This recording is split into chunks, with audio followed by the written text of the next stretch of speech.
Los problemas con la radio empezaron 3 horas antes de que todo se fuera al carajo. Takeo Matsuda estaba al timón, con la vista fija en la pantalla del radar, donde el barrido verde recorría una y otra vez el océano vacío. Un suave murmullo estático salía del altavoz, algo habitual, casi reconfortante, que de pronto se transformó en un crepitar estridente. El capitán frunció el ceño y giró la perilla de ajuste. Interferencias atmosféricas, murmuró para sí mismo. 23 años en la mar le habían enseñado a no fiarse del océano Pacífico cuando estaba demasiado tranquilo. El barómetro marcaba 1010 milibares, normal. Viento del sudoeste, 4 nudos, una calma chicha. El Kaikomaru se balanceaba acompasadamente sobre una suave marejada, de regreso a Nagasaki después de 6 semanas de faena. La bodega iba hasta los topes, 120 toneladas de atún, una buena pesca. En 4 días estarían en casa. Takeo se frotó el puente de la nariz. 47 años, 30 de ellos en el agua. Primero cadete de la Marina Mercante, luego tercer oficial en el portacontenedores, Yamato Line, después primer oficial. Podría estar al mando de un petrolero, viajar a Singapur y Rotterdam, llevar un uniforme blanco con galones dorados. En lugar de eso, un barco de arrastre oxidado, 6 hombres de tripulación y un olor a pescado que nunca se iba. María nunca entendió por qué había dejado el Yamato. Ni él mismo sabría explicarlo. Simplemente, un día se dio cuenta. En un barco grande eres una pieza más de la máquina. Y aquí, en el Kaikomaru, cada decisión es tuya. Cada error, también. La radio volvió a crepitar. «¿Capitán?» Kenji, el joven maquinista, asomó la cabeza por la cabina. «El motor principal se está calentando. Marca 92 grados. ¿Revoluciones?» «Nominales». Takeo asintió. «Reduce a 2/3. Vamos a ver». Kenji desapareció. Takeo consultó la carta náutica. A tierra firme más cercana, 700 millas. A las Islas Marshall, un poco menos. Si el motor está gravemente enfermo, llegarán a Majuro. Allí hay un dique seco, repuestos, comunicaciones. Sacó del bolsillo una libreta, ajada, hinchada por la humedad marina, e hizo una anotación. 1740, sobrecalentamiento del MP, reducción de revoluciones. Llevaba 23 años haciendo este tipo de anotaciones. Su mujer se reía. Hasta nuestra boda la apuntaste como atraque en puerto de destino. La había apuntado. En la casilla clima. Despejado, visibilidad ilimitada.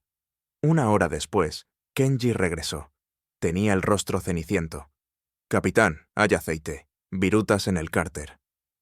Takeo bajó lentamente los binoculares con los que escrutaba el horizonte. «¿Muchas?» «Suficientes. Un cojinete. Posiblemente el cigüeñal.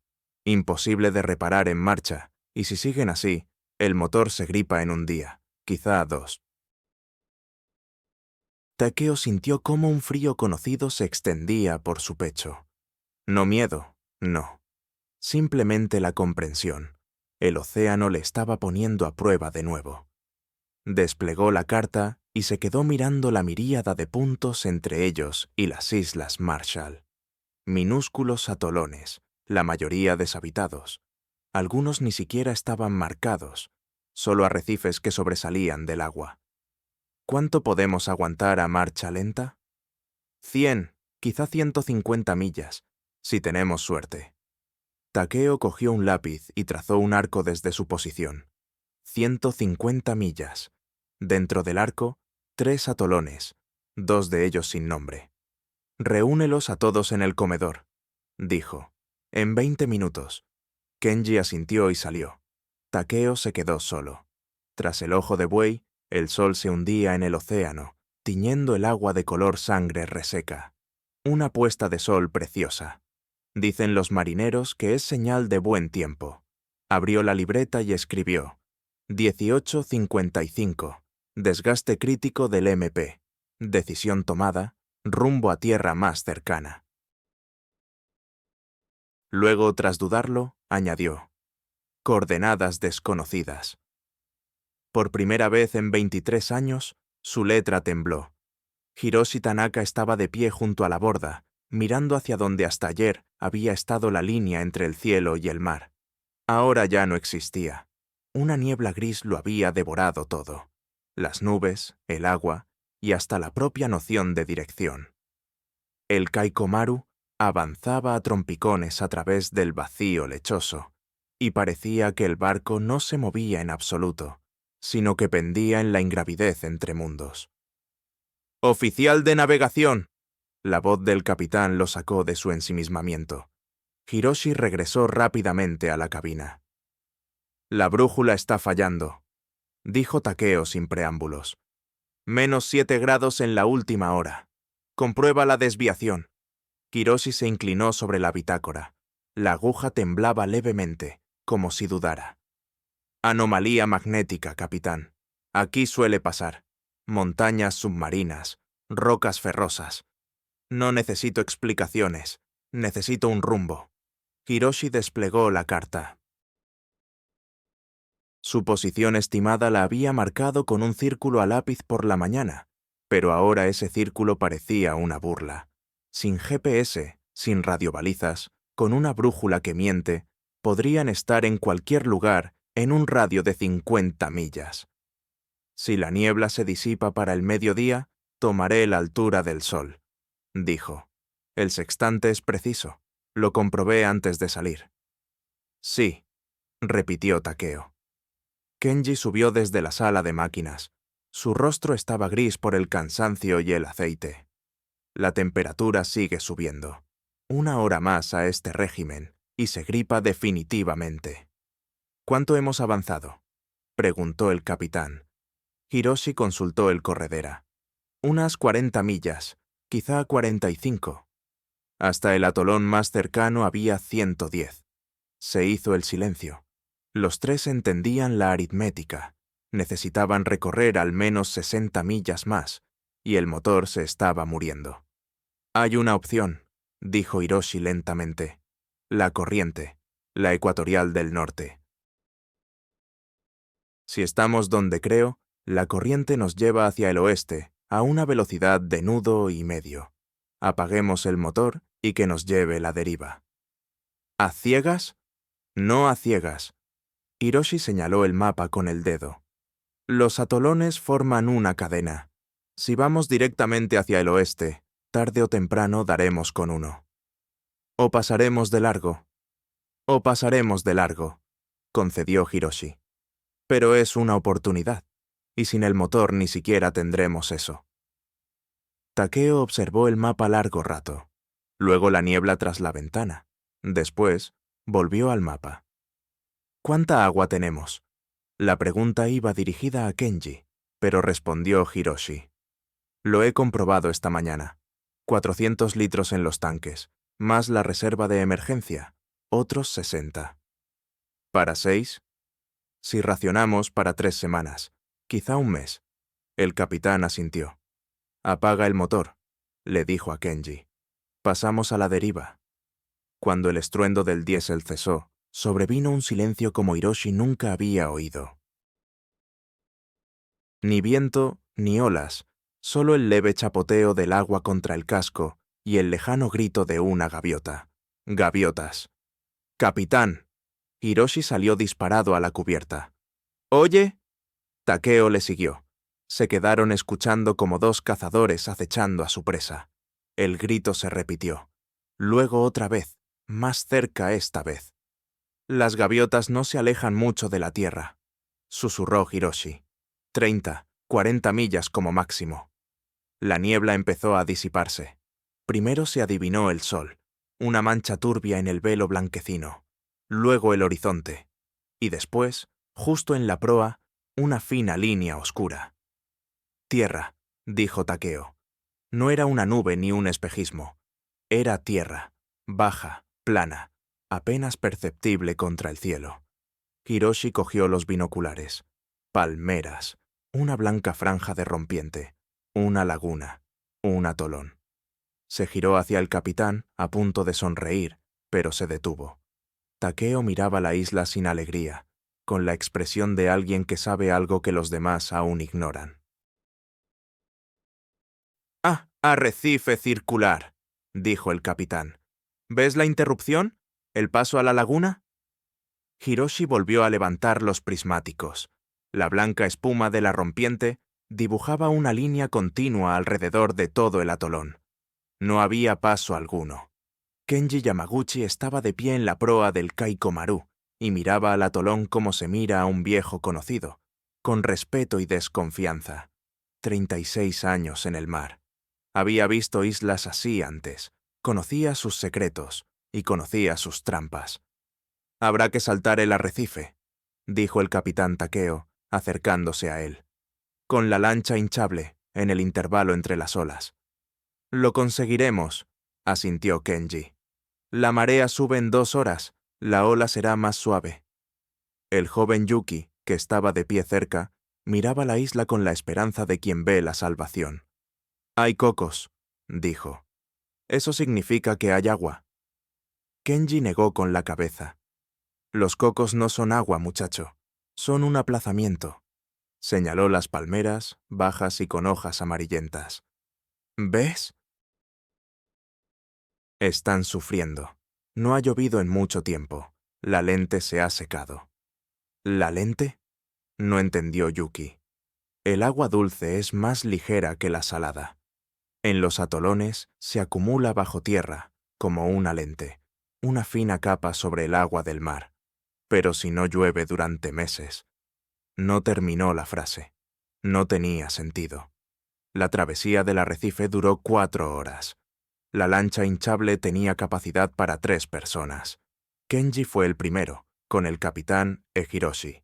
Leía las olas como se lee un libro. Esta es demasiado empinada, esta es demasiado rápida, pero esta... ¡Ahora! Se deslizaron entre 2 crestas y la lancha fue lanzada al interior del arrecife.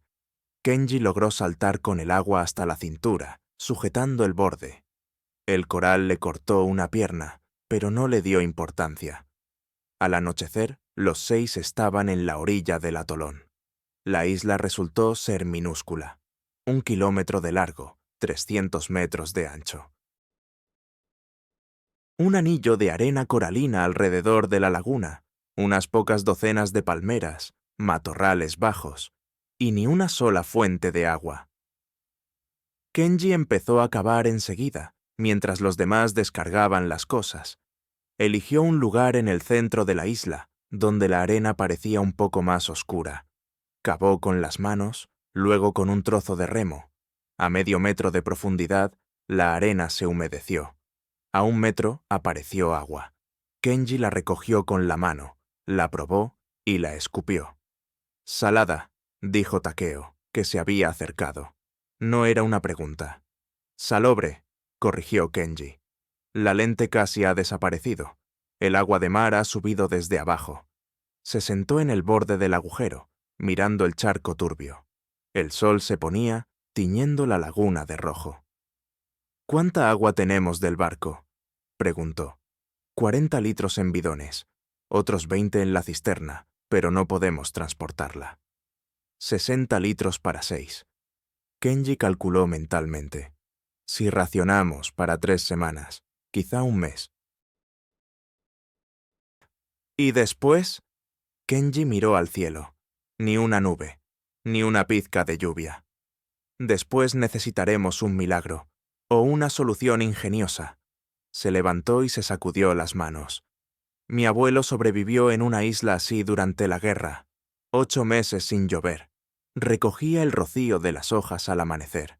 Evaporaba el agua del mar sobre piedras calientes. Bebía el jugo de los ojos de los atunes. Yuki, que lo había escuchado, palideció. ¿Jugo de los ojos? Es casi líquido puro. Se encogió de hombros Kenji. No es sabroso, pero es mejor que la muerte. Takeo le puso la mano en el hombro. ¿Nos enseñarás? Kenji miró al capitán, luego a los demás. Hiroshi con los mapas, el doctor Sato con el botiquín, Goro con las herramientas, el joven Yuki con los ojos asustados. «Os enseñaré», dijo. todo lo que sé. La primera estrella brilló sobre la laguna. En algún lugar del arrecife rompía la resaca, interminable e indiferente. Encontraron tierra. Pero la tierra resultó ser casi tan despiadada como el océano. Día séptimo.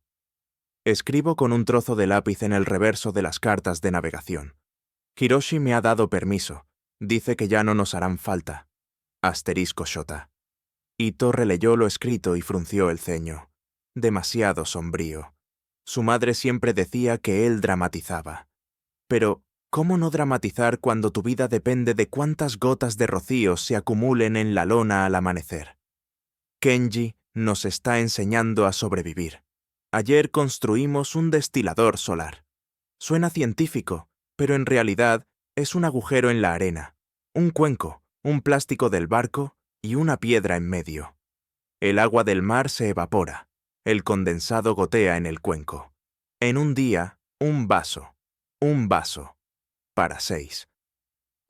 ¡Escritor! Shota levantó la cabeza. Goro le hacía señas desde la pila de chatarra que habían sacado del Kaikomaru en los últimos días. Ven aquí, necesitamos mentes jóvenes. Shota guardó las notas en el bolsillo y se acercó. Goro había extendido piezas sobre la arena. Tubos de cobre de la instalación frigorífica, latas de conserva, láminas de metal.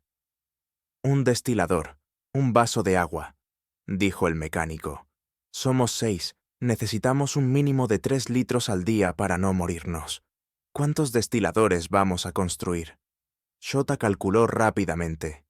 ¿15? Cavar 15 agujeros es una semana de trabajo. Y tenemos sed hoy. Goro levantó un tubo de cobre. ¿Y si en lugar de agujeros usamos esto? El sol calienta la superficie negra, el vapor sube por el tubo, se enfría.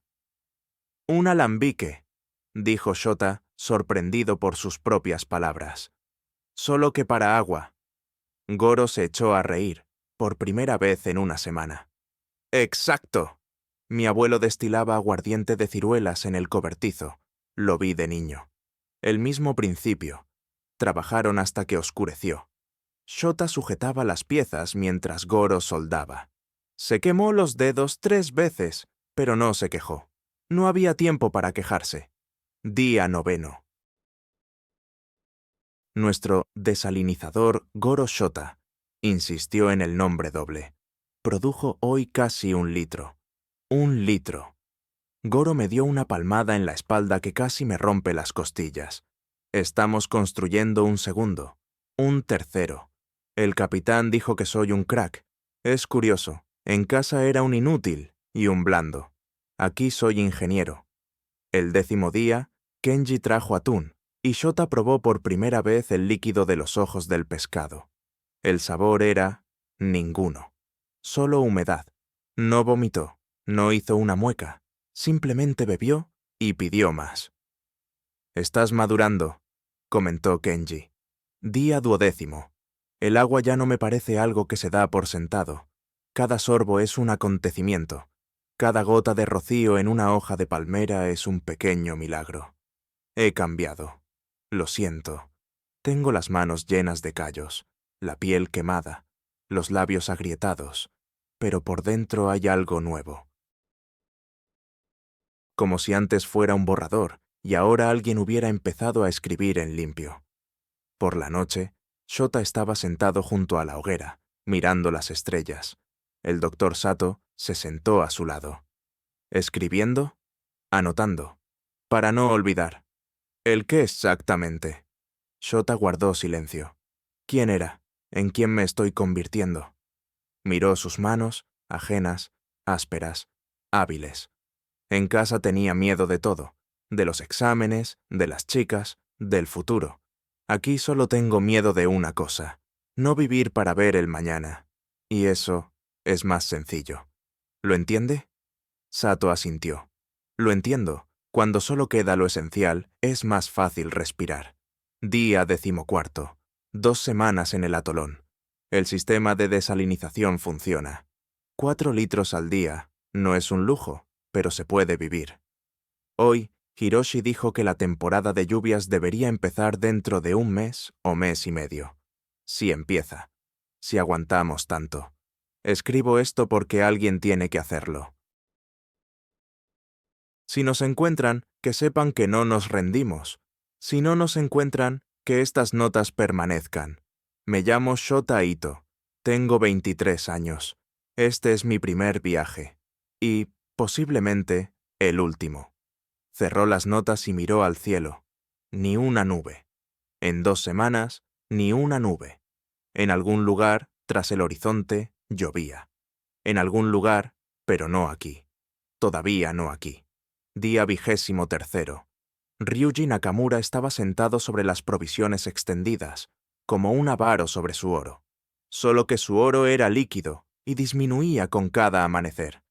3 bidones de agua dulce, los últimos del Kaiko Maru. 14 litros. Más lo que daban los desalinizadores. 4 litros al día para 6. Anotaba cada gota en un cuaderno, al que llamaba para sí mismo cronómetro. No del tiempo, de la desesperación. Nakamura-san. Shota se acercó, lamiéndose los labios agrietados. ¿Podría un poco antes? Me mareo. Ryuji miró al chico. 23 años.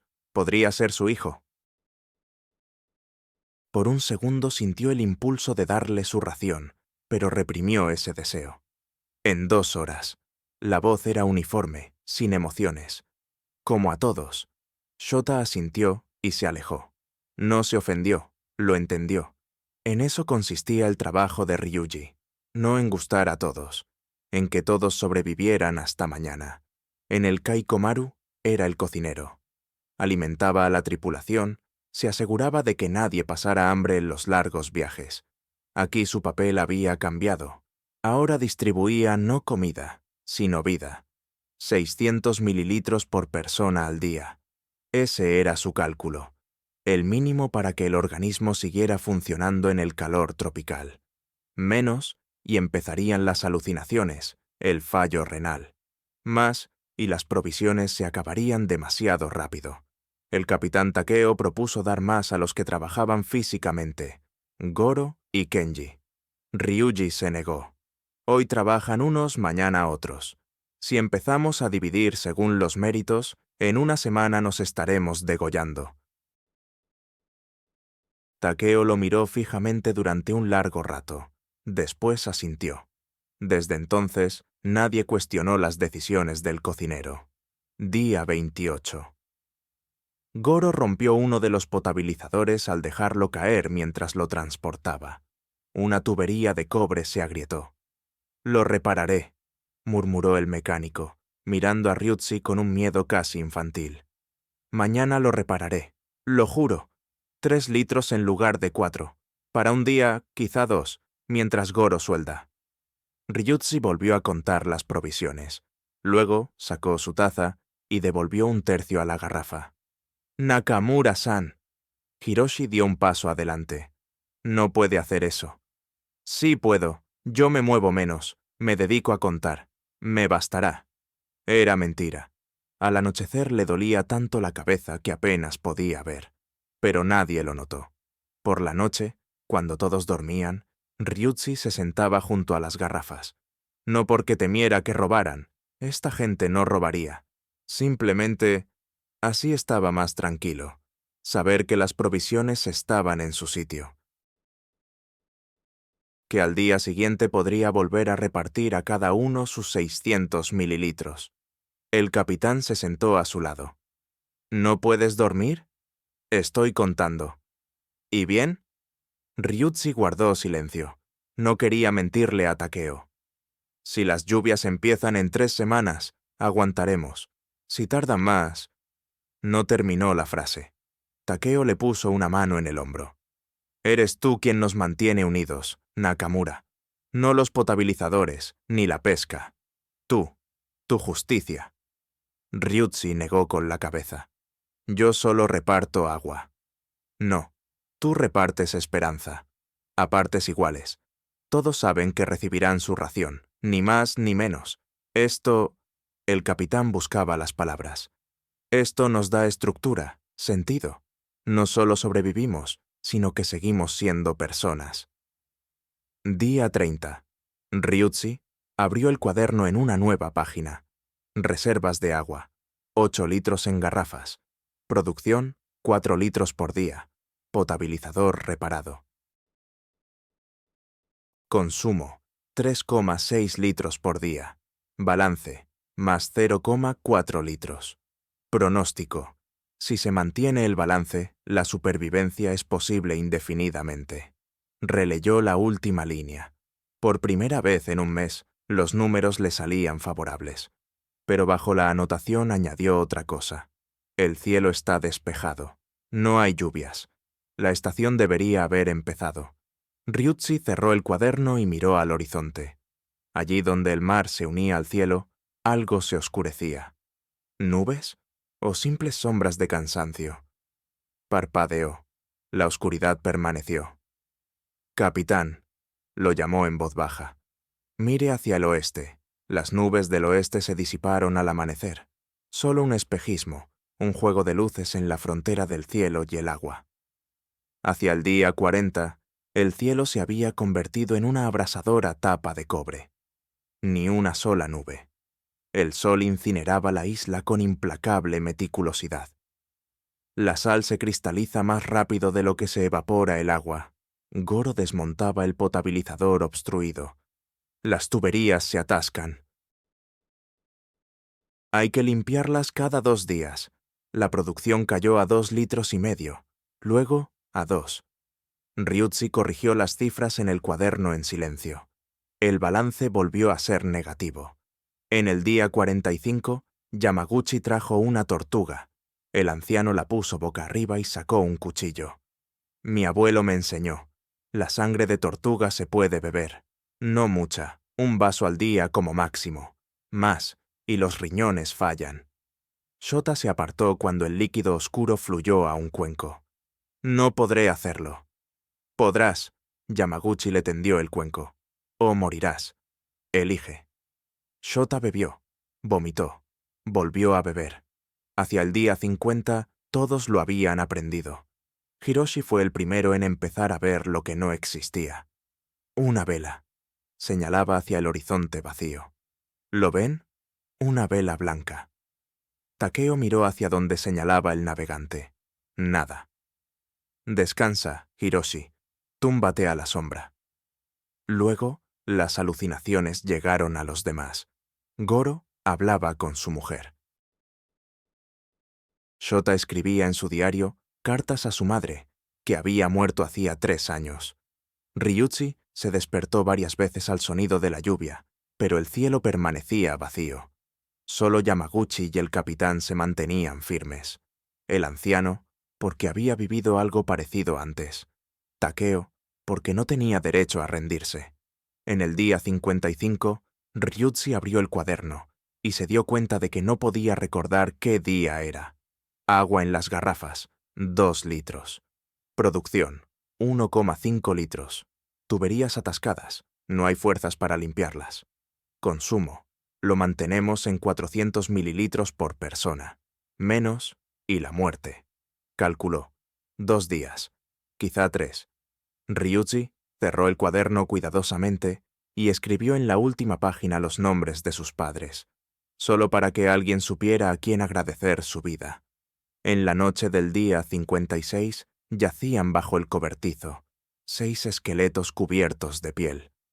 «Capitán», susurró Shota, «si no salimos de mi diario, allí están las coordenadas, que lo encuentren».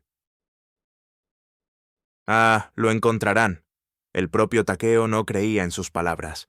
Yamaguchi se incorporó de repente. «Silencio». Todos se quedaron paralizados.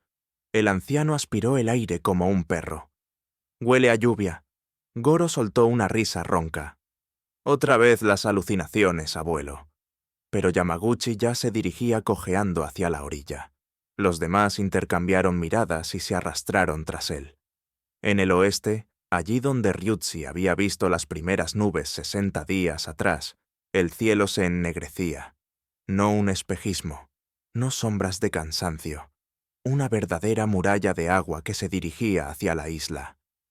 ¡La lona!, gritó Takeo con una voz que no debería haberle quedado. ¡Todos los recipientes! ¡Todo lo que pueda contener agua! Se movían como poseídos, ollas, garrafas, agujeros excavados en la arena recubiertos de lona. Goro incluso arrastró los chalecos salvavidas, dándoles la vuelta. Las primeras gotas cayeron a las 18:47. Ryuji lo sabía con exactitud. Estaba mirando el reloj. El aguacero se abatió como un muro, tropical, furioso, increíblemente generoso después de 2 meses de sequía. Estaban de pie con la boca abierta, tragando agua directamente del aire, y lloraban, aunque no debería quedar ni una gota para las lágrimas. 15 minutos. Exactamente 15. Luego, la nube se fue hacia el este, y las estrellas volvieron a brillar. Ryuji revisó todos los recipientes con una linterna. 47 litros. Su voz temblaba. 47. Un mes de vida. Tal vez más. Takeo estaba sentado en la arena mojada y observaba cómo su equipo, no, ya no era un equipo, era algo más, se abrazaba bajo las estrellas. 6 desconocidos. Hacía 56 días, simplemente trabajaban en el mismo barco. Ahora, cada uno de ellos moriría por el otro. La lluvia empezó a ser más frecuente, una vez por semana, a veces 2. Hacia el final del tercer mes, la cuestión de la supervivencia pasó a un segundo plano. Surgió algo inesperado: el tiempo. Un tiempo infinito, viscoso. «Cuéntame sobre tu esposa», pidió Shota una noche, dirigiéndose a Goro. El mecánico guardó silencio durante un largo rato, mirando al fuego. «Yumiko. Odia que me haga a la mar, siempre llora, y yo siempre le prometo que es el último viaje». ¿Y? Y me voy de nuevo. Goro sonrió con ironía. Así durante 23 años. Empezaron a hablar de verdad, no del trabajo ni del agua y el pescado, sino de la vida, de los hijos a los que no veían durante meses, de los padres a los que no habían llegado a pedir perdón, de los sueños que posponían para después. Hiroshi contó que quería ser profesor de geografía, pero su padre insistió en que estudiara náutica. Kenji confesó que tenía miedo de volver. Su esposa seguramente habría dado por hecho que había muerto, y tal vez ya habría encontrado a otro. Ryuji leyó poemas de su propia autoría, sonrojándose como un colegial. Takeo escuchaba. En 23 años en el mar, había estado al mando de cientos de personas. Conocía sus nombres, sus puestos, sus costumbres, pero nunca los había conocido tan bien como a esos 5 en 3 meses, en ese pedazo de arena. Al día 120, Shota propuso una idea. Escribamos cartas. ¿A quién? No entendió Goro. Aquí no hay correo. No importa, simplemente escribir. A quienes amamos, a quienes debemos algo. Casi no quedaba papel, solo fragmentos de mapas y páginas del diario de a bordo. Pero fue suficiente. Takeo escribió a su esposa. Por primera vez en 30 años de matrimonio, le escribió una carta. «Michiko, nunca te he dicho lo más importante. Cada vez que me hacía a la mar, pensaba, volveré y se lo diré». Y no lo hacía, lo posponía. Ahora, sentado en esta isla, me doy cuenta. Puede que no haya un después para nosotros. Por eso lo diré ahora, aunque nunca lo leas. Tú eres la única razón por la que volvía. Siempre. Dobló la carta, la guardó en una bolsa impermeable y la metió en el bolsillo del pecho. Por la noche estaban sentados junto a la fogata, y Kenji dijo de repente: «¿Sabéis qué es raro? He pasado 5 meses con vosotros. Llevo 12 años casado con mi esposa, pero os conozco mejor a vosotros». Nadie objetó. Goro arreglaba el desalinizador, ya por 4ª vez. Hiroshi tallaba figuritas de madera para sus futuros nietos. Ryuji experimentaba con algas secas, intentando hacer algo parecido al nori. Shota lo anotaba todo en su diario, que había crecido hasta 30 páginas. Ya no eran un equipo. Un equipo es jerarquía, órdenes y subordinación, funciones. Se habían convertido en una familia. Una familia es cuando Goro se despierta por la noche para comprobar si Shota está bien tapado. Cuando Ryuji le da el último trozo de pescado a Kenji, porque éste ha estado buceando todo el día. Cuando Hiroshi se sienta en silencio al lado de Takeo, al ver que el capitán está preocupado y no dice nada. Simplemente se sienta. Al día 168, Takeo hacía tiempo que había perdido la cuenta, pero Shota sí la llevaba. Kenji pescó un tiburón, pequeño, de 1,5 metros, pero fue una victoria.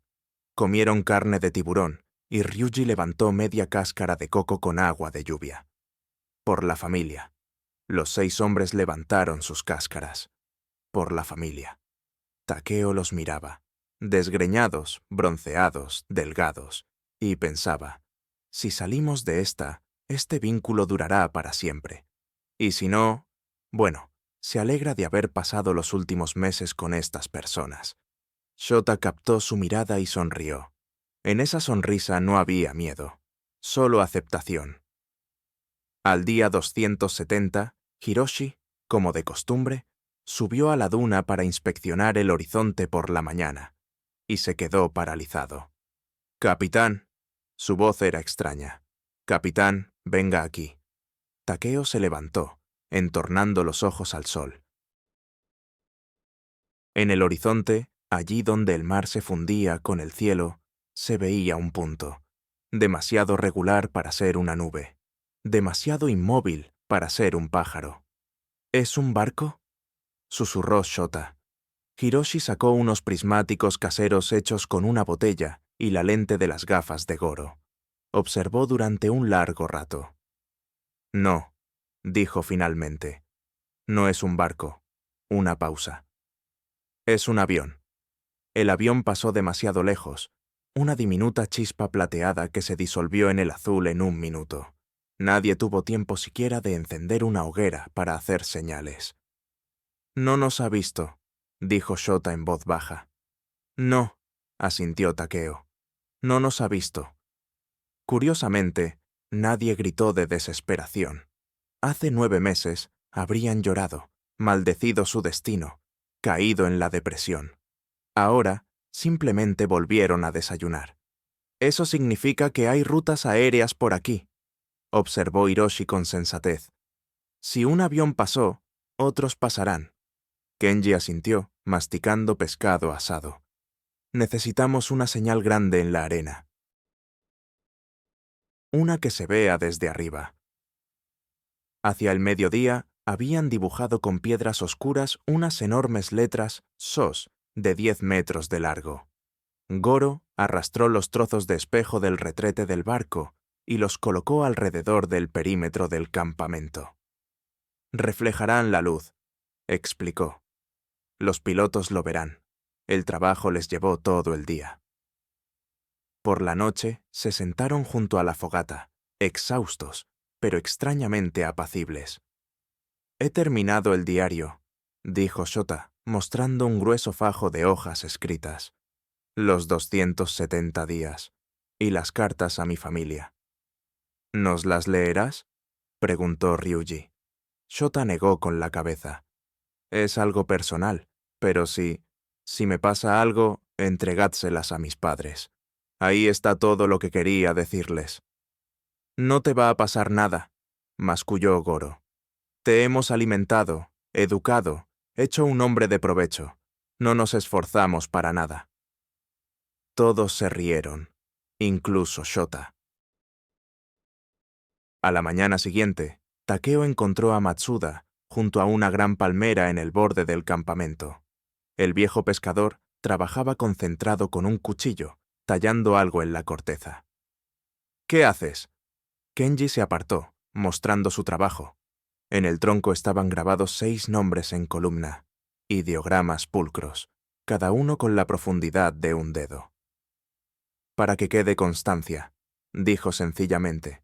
«Incluso si nos encuentran, incluso si nos vamos de aquí, La palmera crecerá 100 años más, y durante 100 años aquí estarán nuestros nombres. Takeo pasó el dedo por su nombre.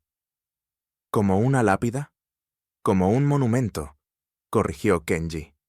Un monumento a que sobrevivimos, a que no nos rendimos, a que seguimos siendo humanos.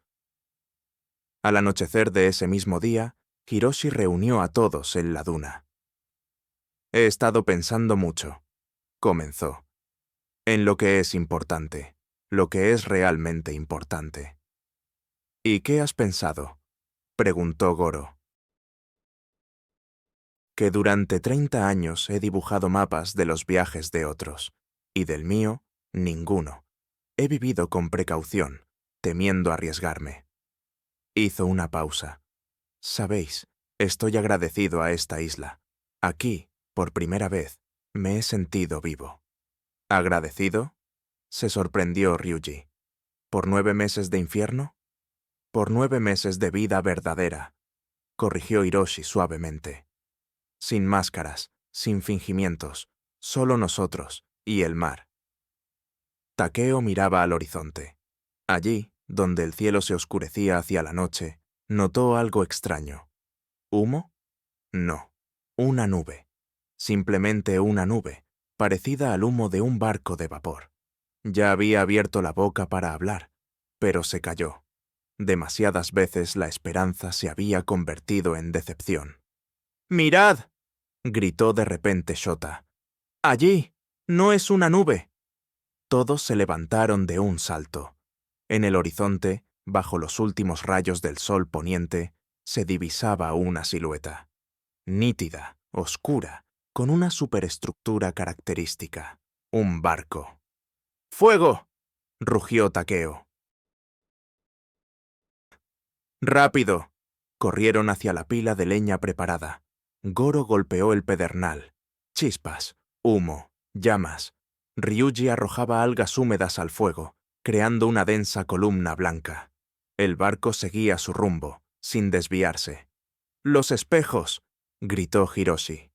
Kenji agarró un trozo de espejo y comenzó a captar los últimos rayos de sol, enviando destellos hacia el barco. 1 minuto, 2, 5. El barco seguía adelante. No, susurró Shota. No, por favor.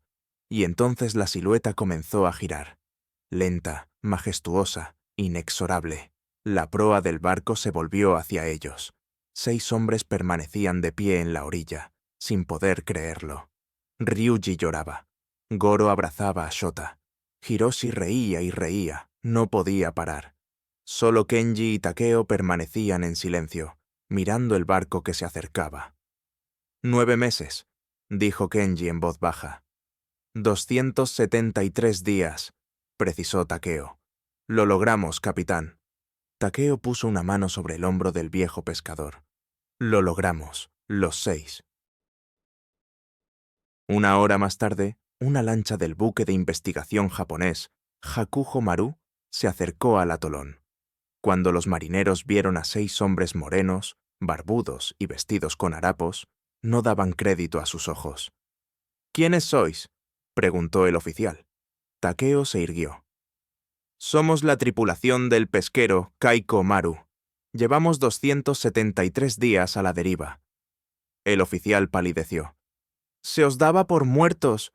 Nosotros también lo pensábamos, respondió Takeo, y por primera vez en 9 meses se permitió sonreír.